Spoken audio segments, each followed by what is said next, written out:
Então, Sérgio, depois de uma semana de muitas reuniões, né, o relator dessa mini reforma eleitoral, vamos chamar assim por enquanto, a gente costuma chamar de mini reformas eleitorais, aquelas reformas que acontecem todos os anos que precedem o processo eleitoral, né? Então, desde 1997, quando veio a lei das eleições, a lei, essa lei das eleições, ela é modificada a cada ano que precede uma eleição. Foi assim em 99 para as eleições de 2000, 2001 para 2002, 2003 para as eleições de 2004 e assim por diante. Então, essas mini reformas são muito comuns nos anos que precedem o processo eleitoral. E elas têm assim sempre um ar assim de drama, dramaticidade, sabe? Porque ela encontra um obstáculo muito grande em relação a uma discussão muito mais calma e com apreciação mais demorada dos projetos, porque há pelo menos um ano antes das eleições, todas as reformas, todas as mudanças da lei devem estar publicadas. Então, o artigo 16 da Constituição estabelece aí o que a gente chama de princípio da anualidade eleitoral, ou seja, toda lei que for modificar o processo eleitoral, ela tem que ser publicada pelo menos um ano antes desse processo eleitoral para poder valer, né, para esse próximo processo eleitoral. Então, aí chega agosto, setembro, Deus nos acuda, porque é uma correria danada no Congresso para poder aprovar essas reformas. Claro que tem muito aí, obviamente, da leniência, da inoperância, muitas vezes, do legislador, que poderia muito bem começar essa discussão um pouco mais cedo, né? Ter esses grupos de trabalho organizados bem antes das eleições, já sabendo que a lei tem que ser publicada há pelo menos um ano antes das eleições, traçar um calendário de discussões muito mais prévio. Mas todo ano, pela minha experiência, todo ano isso acontece e aí tem que correr, muitas vezes, inclusive, com pouco tempo para os próprios parlamentares tomarem ciência dos projetos que vão ser alvo de análise e mudança da legislação. Pois bem, depois, então, de uma semana bem cheia de reuniões, o relator dessa mini-reforma, o deputado federal Rubens Pereira Júnior, que é do PT, ele definiu aí um texto, né, um texto final, até onde nós sabemos, um texto final dessa mini-reforma eleitoral. E deve ser votada, né, nas próximas semanas. Havia uma expectativa de antes do feriado, né, haver essa votação, mas com a conjugação de emendas, de outras sugestões, esse texto aí pode vir a ser votado na semana posterior do feriado.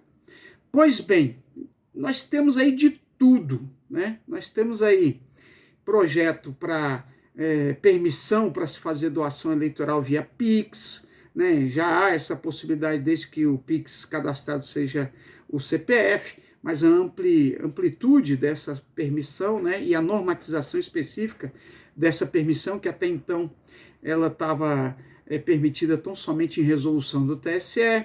Nós temos aí movimentação de valores em bancos digitais, as chamadas fintechs, né?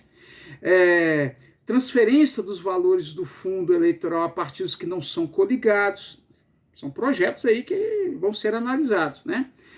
A proibição do bloqueio do fundo eleitoral, pagamento de passagem e cuidado de mulheres nos gastos relacionados às cotas também serem regulamentados, limitar o período em que um candidato pode ser considerado inelegível, até mesmo uma espécie de liberação de boca de urna no dia das eleições, tem projeto. Então a gente vai falar aqui hoje um pouquinho mais detalhado de 13 pontos que foram indicados, inclusive pelo relator em entrevistas que eu li, e o grupo de trabalho também que participou da elaboração propostas, né?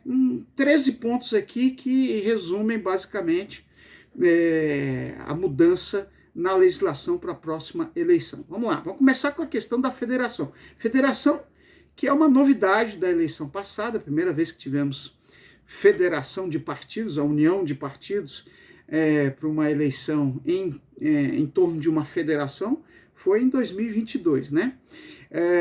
Nós temos aqui proposta, por exemplo, de que a irregularidade de um partido dentro da federação não poderia prejudicar a federação como um todo, ou seja, os demais partidos da mesma federação. Proposta apresentada nessa mini-reforma. Temos também dentro de federação uma proposta que permite a troca de partidos em uma mesma federação, né? O eleito por esse partido de uma federação, poder trocar esse partido pelo qual ele foi eleito, desde que seja por um outro partido que faz parte também da federação. E isso não seria considerado infidelidade partidária. Hoje é. Mas com a reforma, por exemplo, imagine que o sujeito foi eleito pelo partido A. Aí o partido A está numa federação de 3 partidos, A, B e C. Essa federação, como a gente já sabe, diferentemente das coligações, ela tem que durar pelo menos 4 anos, não é verdade? Pois bem, dentro desses 4 anos, mesmo que o sujeito fosse eleito pelo partido A, que está na federação com o partido B e C, ele não poderia trocar o partido A nem pelo partido B, nem pelo partido C. Se ele fizesse isso, ele poderia perder o mandato por infidelidade partidária. A proposta é que deixaria de ser infidelidade partidária quando o sujeito trocasse de partido, quando o partido que ele se filia depois é integrante da mesma filiação, da mesma federação pela qual ele foi eleito pelo partido anterior. Então ele sai do partido A, vai para o partido B, mas a federação é composta pelo partido A, B e C, isso não seria considerado infidelidade, né? Nós temos aí mudança nas sobras eleitorais, que é uma questão que está muito debatida nos últimos anos, porque existem, Sérgio, para a gente poder tentar simplificar, o partido para eleger alguém ele tem que atingir o quociente eleitoral. O que é o quociente eleitoral? É o chamado número mágico. Partido atingido esse número mágico elege alguém. Como é que se obtém esse número mágico? O quociente eleitoral é obtido pelo número de votos válidos, dado numa eleição, divididos pelo número de vagas em disputa naquela eleição. Então imagine que no município você tenha lá, sei lá, 10 mil eleitores, 10 mil votos válidos, 10 mil votos válidos. E são 10 vagas para serem providas pelo vereador. Então você pega o número de votos válidos, 10 mil dividido pelas 10 vagas, daria esse número mágico de 1000. Então 1000 é o quociente eleitoral. Significa que toda vez que os partidos nesse município atingissem o quociente eleitoral, nós teríamos aí o partido elegendo alguém. Só que o que acontece? Muitas vezes, os partidos, a maioria das vezes inclusive, os partidos atingem uma vez o quociente eleitoral, 2, 3, mas acaba que nem todos os partidos atingem o quociente eleitoral. E nem todas as vagas são supridas pelo partido que atinge o quociente eleitoral. Então imagine que no município aí com essas 10 vagas, imagine que apenas 6 partidos atingiram o quociente eleitoral. Só elegeram então 6 candidatos, ficaram 4 vagas ali a serem supridas. Aí se passa para uma segunda fase, que é a chamada sobra. Nessa sobra, hoje, só participa o partido que tenha chegado perto do quociente eleitoral, pelo menos, ou seja, que tenha conseguido pelo menos 80% do quociente eleitoral, e o candidato que ele eleger tem que ter pelo menos 20% do quociente eleitoral, um número de votos muito grande hoje, 20% do quociente eleitoral. E ainda assim, se não fossem supridas todas as vagas, nós temos até a possibilidade de, numa terceira sobra, se não tiver mais nenhum partido que atingiu o quociente eleitoral, nem partidos que tivessem dentro das suas filiações alguém que tenha atingido o quociente individual, né, os 20%, apenas pegaria-se os partidos com maior média de votos e dentro desses partidos o que tivesse mais voto seria eleito. Mas perceba aí, apesar de toda essa complicação, um cálculo aqui, vários cálculos, né, uma questão que é um tanto quanto difícil da gente explicar assim, de uma só vez, até mesmo pelo rádio ou pela televisão, pelos meios de comunicação, sem se deter um pouco mais, com uso de imagens, mostrar o cálculo. Mas é uma questão que vem trazendo a muitos debates, né, porque nessa terceira fase do cálculo, por exemplo, só participariam, pelo menos pela interpretação do TSE, nas eleições de 2022, só poderiam participar partidos que também tivessem alcançado pelo menos 80% do quociente eleitoral.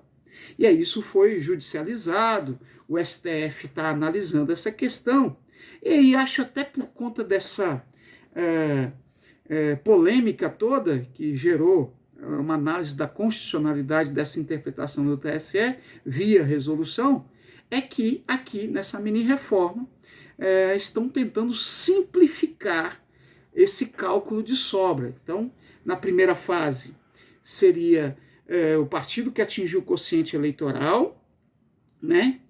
E também, dentro desse quociente eleitoral, era preciso que o candidato eleito por esse partido tivesse 10% do voto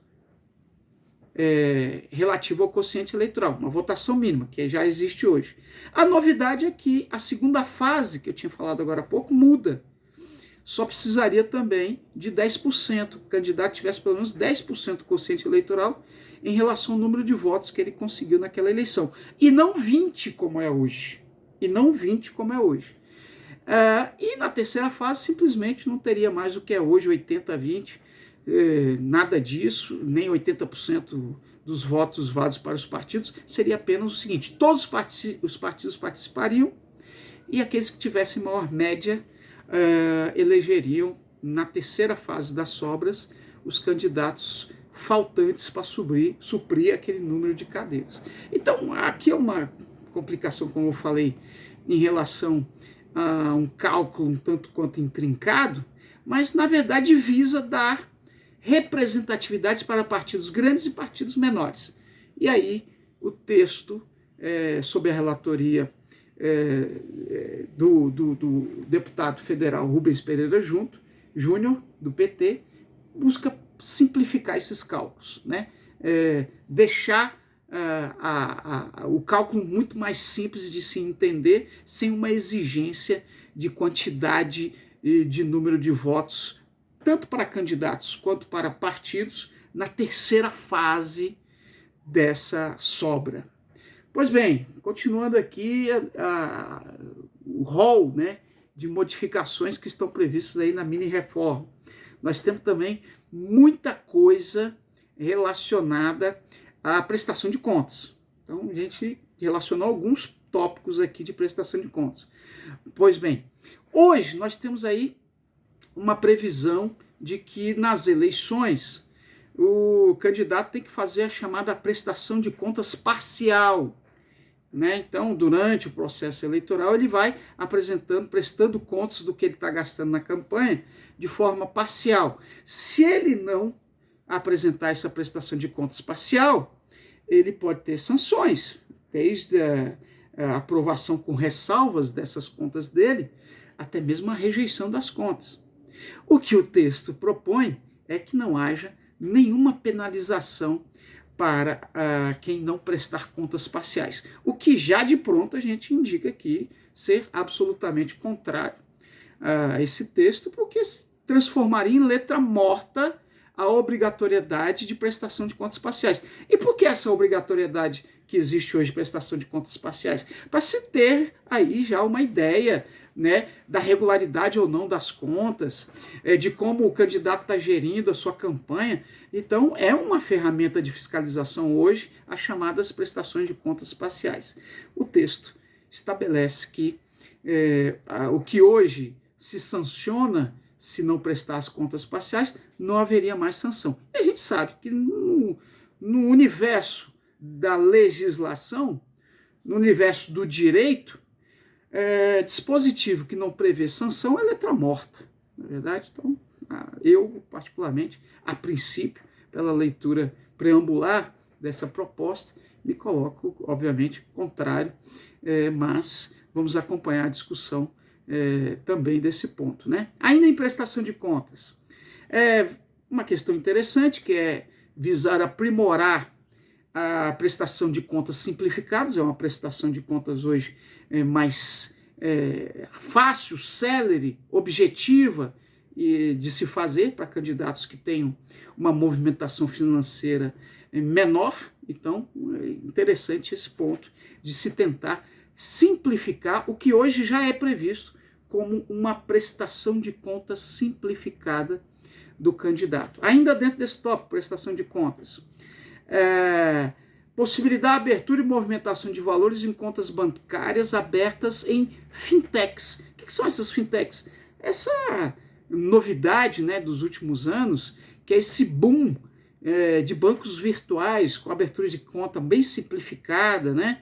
E seria até interessante, sou favorável a isso, porque eu vejo na prática muitos dos meus alunos, por exemplo, que advogam no processo eleitoral, reclamarem da burocracia para se abrir uma conta para o candidato durante ou no início da campanha. Então, já tive relato de alunos que demoraram lá 5, 10 dias. Isso é muito tempo, levando em consideração que o candidato não pode fazer movimentação de valores que ele compra, por exemplo, de material de campanha, não pode fazer essas compras sem passar pela conta especificamente aberta para a campanha eleitoral. E se o banco demora tanto assim para abrir uma conta, o candidato fica prejudicado realmente.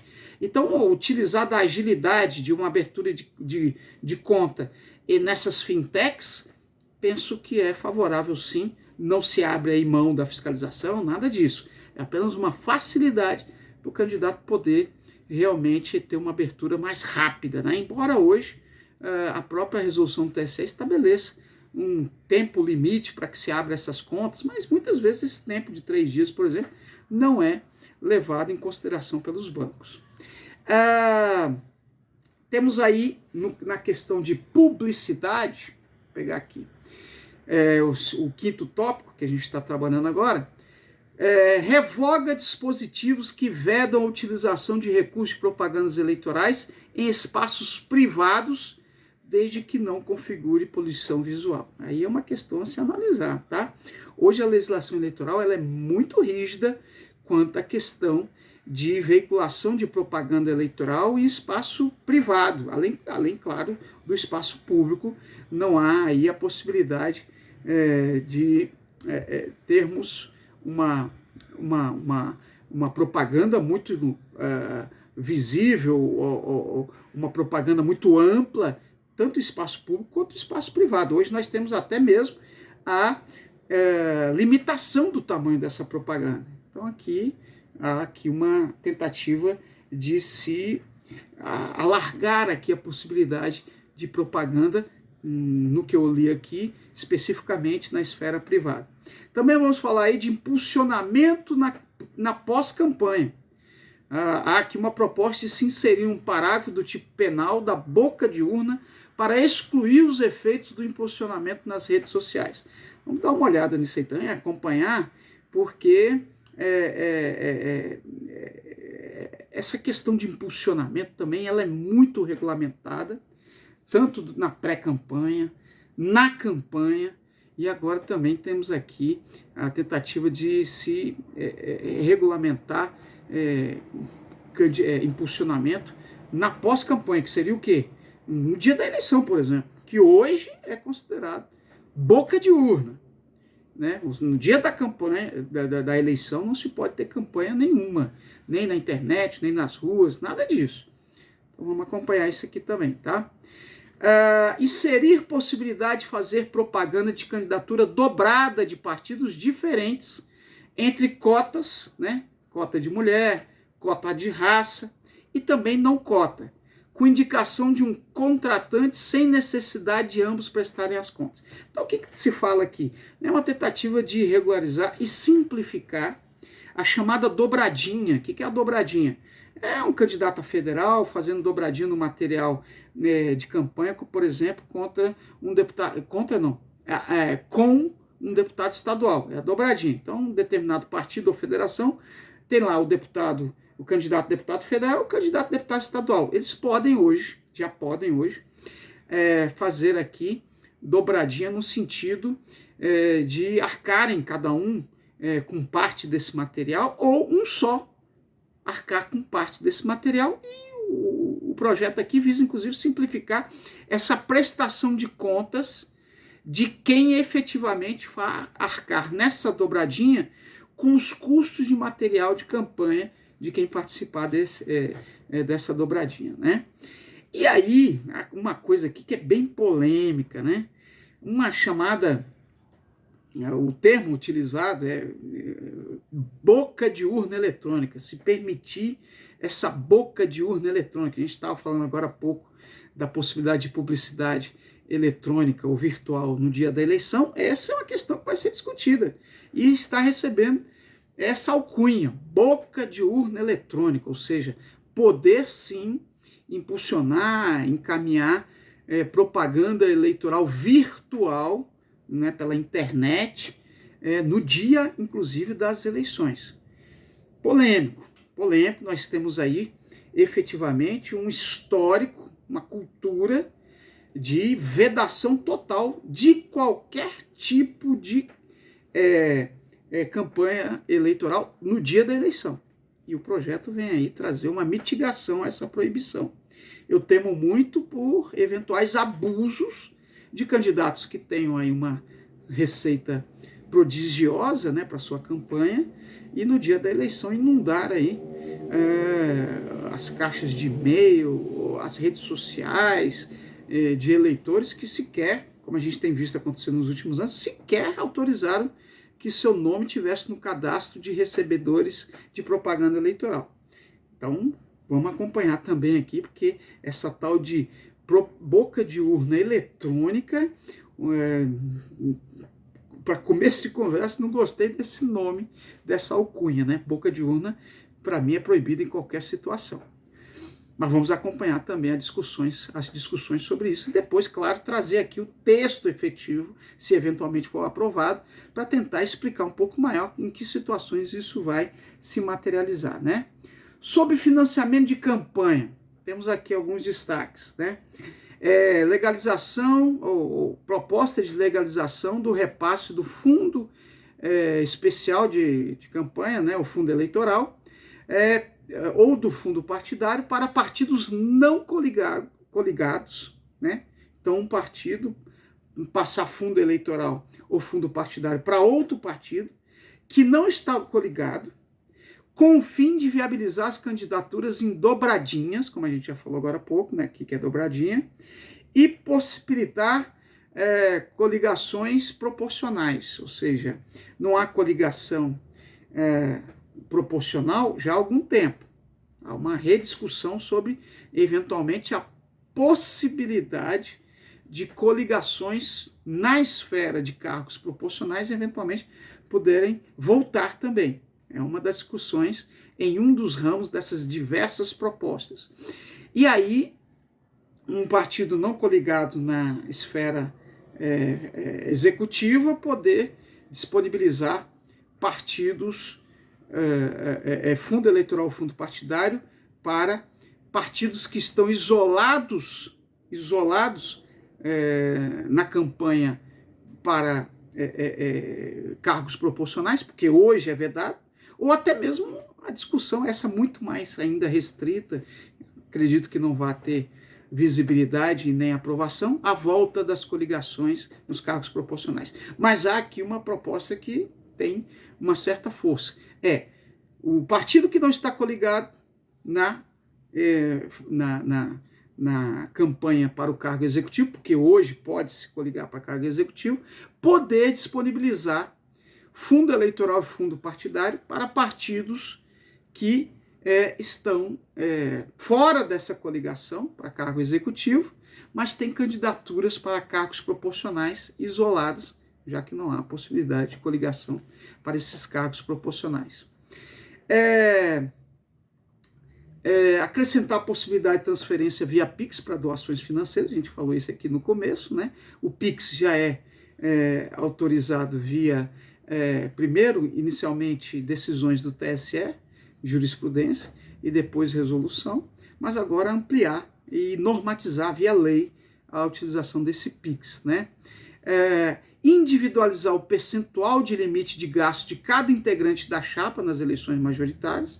Então, estabelecer, eleição majoritária, presidente e vice, governador e vice, prefeito e vice, quanto é o percentual de gasto de cada integrante dessa chapa na campanha como um todo, né? Então, isso hoje nós não temos. Nós temos aí o limite da campanha como um todo, né? A campanha para governo tem esse limite. A campanha para prefeitura tem esse limite. Mas não temos individualizado o prefeito e o vice, quanto cada um pode utilizar, né?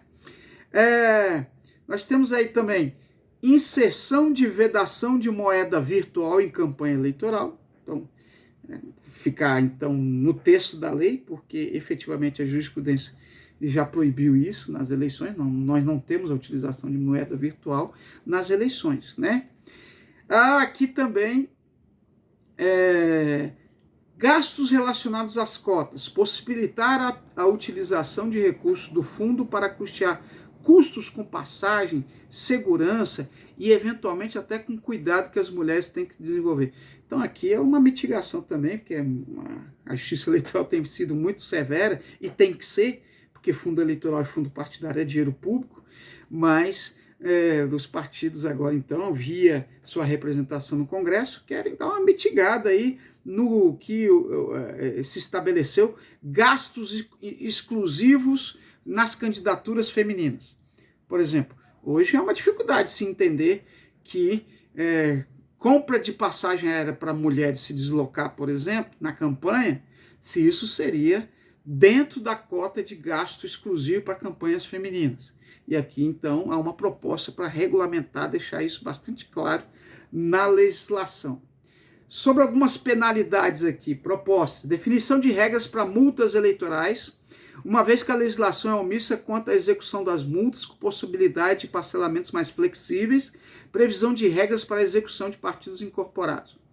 E também impossibilitar o bloqueio do FEFEC, ou seja, Fundo Eleitoral. Então aqui, definição de execução das multas eleitorais, uma normatização mais clara, mais detalhada, e também uma previsão expressa de impossibilidade de bloqueio de fundo eleitoral durante a campanha eleitoral.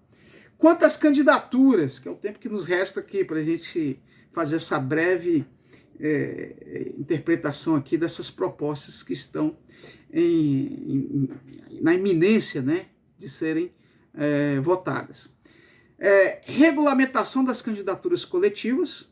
Hoje nós temos muitos candidatos que chegam no horário eleitoral e falam: nossa candidatura é coletiva, tal, mas não tem regulamentação sobre isso, né? Então você viu até nome de urna de um determinado candidato falando: meu nome de urna é candidatura coletivo, por exemplo, coletivo das mulheres. Aí a candidata se coloca lá o nome de urna, coletivo das mulheres, tal. Essa questão de candidaturas coletivas hoje não é regulamentada. Então há uma possibilidade de termos aí para o ano que vem a regulamentação dessas candidaturas coletivas. E aqui uma questão importante no registro de candidatura: previsão de pré-qualificação para o registro de candidaturas, ou seja, a possibilidade de fazer algum tipo de documento perante a Justiça Eleitoral para que essa qualificação prévia possa ser depois aproveitado no momento do registro. Então, haveria um momento antes do registro de candidatura. Hoje, o último dia para registro de candidatura é 15 de agosto do ano da eleição. Então, aqui fica muito próximo da própria eleição esse período limite para registro de candidatura. Acaba muitas vezes, então, que tem que correr demais para analisar isso, né? Muitas vezes até algumas situações não dá tempo de julgar o registro de candidatura. Então, com essa pré-qualificação do candidato, um pouco antes desse período de registro de candidatura, ele já teria uma espécie de filtragem para quando ele for fazer o registro, a documentação dele, a elegibilidade dele ou inelegibilidade já está apontada lá nessa pré-qualificação do candidato. Então, uma proposta interessante, né? Uma proposta que antecipa a qualificação de pré-candidatos, que uma vez então, estando qualificados, quando chegar o momento efetivo do registro, podemos ter aí mais agilidade para o julgamento desse registro, uma vez que os documentos já foram analisados previamente. Interessante isso aqui, né? Prazo de desincompatibilização. Hoje os prazos de desincompatibilização, ou seja, o cara que exerce alguma função pública, eles variam aí de 3 meses a 6 meses. A sugestão desse projeto de lei é efetivamente de unificar, né? Fazer aí uma unificação, né? Desses prazos aí de desincompatibilização e eventualmente tornar mais claro aí. Hoje nós não sabemos exatamente, dependendo do cargo, a desincompatibilização é um, dependendo da função exercida, o prazo é outro. Então também parece-me aí bastante salutar que haja essa simplificação. A vedação da figura do prefeito itinerante, hoje isso já é por jurisprudência proibido, né? A interpretação do artigo 14, parágrafo 5º da Constituição, que autoriza uma reeleição apenas para cargos executivos, num primeiro momento, entendeu que essa vedação para uma segunda reeleição seria apenas na circunscrição inicial do primeiro mandato. Então, o sujeito eventualmente podia ter um mandato em Uberaba, segundo mandato, primeira reeleição em Uberaba, aí ele transferiu o título para Uberlândia, por exemplo. Aí teria mais 2 mandatos lá. E aí depois evoluiu a jurisprudência para entender que isso é vedado também. A reeleição é para o cargo e não no lugar. Então, a jurisprudência do TSE já tinha vedado essa prefeitura itinerante. Acontece que agora a sugestão é que isso fique expresso em lei, né? Expresso em lei, que é vedado essa prefeitura itinerante. Não se pode ter um terceiro mandato para o mesmo cargo executivo em qualquer localidade do Brasil. Eu termino por aqui, Sérgio, porque o tempo é escasso, mas a última coisa que eu queria falar aqui é sobre, por exemplo, a questão de inelegibilidades. Há previsão aqui de discussão sobre a inelegibilidade, por exemplo, relativo a crimes cometidos pelo candidato. A inelegibilidade está prevista lá na Lei Complementar 6490, que é a inelegibilidade por cometimento de crime contra a administração, crime ambiental, crime contra a dignidade sexual, organização criminosa, sujeição do outro à condição análoga de escravo, o sujeito que tráfico de entorpecente, todos esses crimes trazem inelegibilidade, só que hoje a inelegibilidade que está prevista lá é a seguinte: o sujeito fica inelegível desde a condenação, seja ela transitada em julgado, ou condenação por colegiado. Aí ele tem que cumprir a pena, seja qual é a pena seja imposta, e durante o cumprimento ele estará inelegível, e depois do cumprimento da pena ele ainda vai ficar mais 8 anos. Hoje é isso que está na lei das inelegibilidades. Então muita gente entende que isso é uma pena que pode ficar até mesmo perpétua, porque enquanto o cara está recorrendo da condenação colegiada, ele já está inelegível. E depois, acabando os recursos, que podem durar anos, ele tem que cumprir a pena. E só depois de cumprir a pena e passar mais 8 anos é que ele voltaria a ficar elegível novamente. E tem cálculos aí que já levaram aí a situações em que o sujeito ficaria 24, 26 anos inelegível. Então, essa é uma discussão que vai ser feita também, eventualmente, modificar o caput do artigo 1º, inciso 1, a linha E da Lei Complementar número 6490, que fala da inelegibilidade por cometimento de crimes. Sérgio, a gente falou bem rapidamente aqui, o tempo passou muito rápido, tem algumas outras questões ainda que eu apontei aqui na minha relação, mas que vão ficar para uma outra oportunidade, e a gente vai discutindo não só essas propostas, mas daqui a pouco, efetivamente, a toque de caixa que foi esse conjunto de leis apresentado, com certeza teremos daqui a pouco já a aprovação de muitas dessas propostas aqui e, obviamente, então, com mais vagar, vamos comentar cada uma das propostas que viraram lei e que já vão valer para o ano que vem, Sérgio.